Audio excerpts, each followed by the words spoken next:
நிறைவான வாழ்க்கைக்கு secret of energy என்ன என்பது பற்றி பார்க்கலாம். வாழ்க்கை என்றால் 1000 இருக்கும். அதேபோல் வாசல் தோறும் வேதனை இருக்கத்தான் செய்யும்.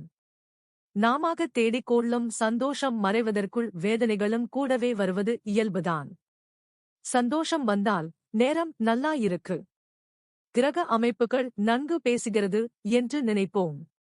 அதேபோல் வாழ்க்கையில் கொஞ்சம் சறுக்கல், அடியெடுத்து வைக்கும் முயற்சிகளில் தடை, தாமதம் மற்றும் தயக்கம் போன்ற நிலை வந்தால் கட்டமே சரியில்லை, எனக்கு நேரமே சரியில்லை, ஏன் எனக்கு மட்டும் இப்படி எல்லாம் நடக்கிறது என்பது போன்ற அங்கலாய்ப்புகள் மனதில் வருகின்றன. சுகம், துக்கம், கஷ்டம், நஷ்டம் எல்லாமும் எப்படி வருகிறது? நாம் எடுத்து வைக்கும் ஒவ்வொரு அடியையும் சர்வ ஜாக்கிரதையாய் எடுத்து வைப்பது நமக்கான பின்னடைவை சரிசெய்யும் ஒரு காரணியாகும். அதேபோல தர்ம சிந்தனை, நல் ஒழுக்கம், மனசாட்சியை மறவாதது மற்றும் உண்மையான உழைப்பு இவையும் நிறைவான வாழ்க்கையின் சீக்ரெட் ஆப் அவர் எனர்ஜிதானே. முதலில் நம்மிடம் நல்லவர்கள் போல பழகி நமக்கே குழி தோண்டும் நட்பு மற்றும் உறவு பாலங்கள், நமக்கான தீய பாதையை காட்டும் நமது வளாட்சி கண்டு போராமைப்படுபவர்களும் நம்மை நிழல் போல தொடர்வதும் உண்டு. அதிலிருந்து முதலில் நாம் வெளியே வர வேண்டும். அதற்காக அவர்களை திடீரென ஒதுக்கிவிட முடியாது. நமக்குள் இருக்கும் புத்திசாலித்தனத்தால் நாம் சாதியமாய் நடந்து கொள்ள வேண்டும். திருமணமாகும் வரை தாய், தந்தை பேச்சைக் கேட்பது, மனைவி வந்ததும் அவரிடமும் கலந்து ஆலோசிப்பது போன்ற நிலைப்பாடுகள் நமக்கான ஏணிப்படி.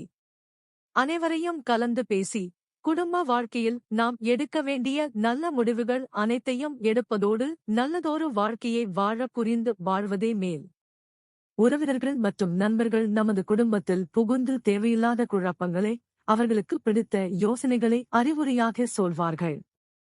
நாம் அனைத்தையும் கேட்டுக்கொண்டு நமது குடும்பத்தார்களுடன் கலந்து பேசி நல்ல முடிவாய் எடுப்பதே சாலச் சிறந்தது. அக்கம் பக்கம் இருப்பவர்கள், அலுவலகத்தில் பணிபுரிபவர்கள் என அனைவர்களிடமும் நட்பு பாராட்டி பழக வேண்டும்.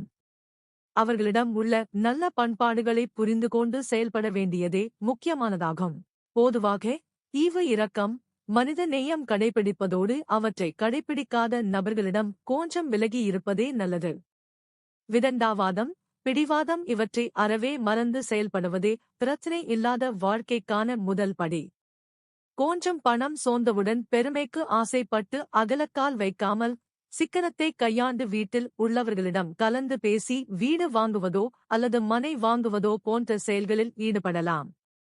கடைசி வரை தாய், தந்தையர் மனம் சங்கடப்படாதவாறு வாழ்க்கை எனும் பரமபத காயை நகர்த்த வேண்டும்.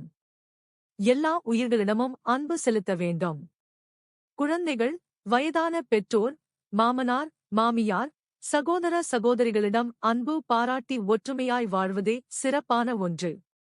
மனம் விட்டு பேசினாலும் சிரித்தாலும் நமக்கான நல்ல காரியங்கள் கூடி வரும். அன்பே பிரதானம் என்ற நெறிமுறைகளை வாழ்நாள் முழுவதும் கடைபிடிப்பது நல்ல மூலதனமே. அதற்கான வட்டியே நமக்குள் இருக்கும் மனித நேயமாகும். அன்பால் எதையும் சாதிக்கலாம், வம்பால் எதையும் சாதித்துவிட முடியாது. Thanks for watching this video. Please subscribe our channel. Thank you.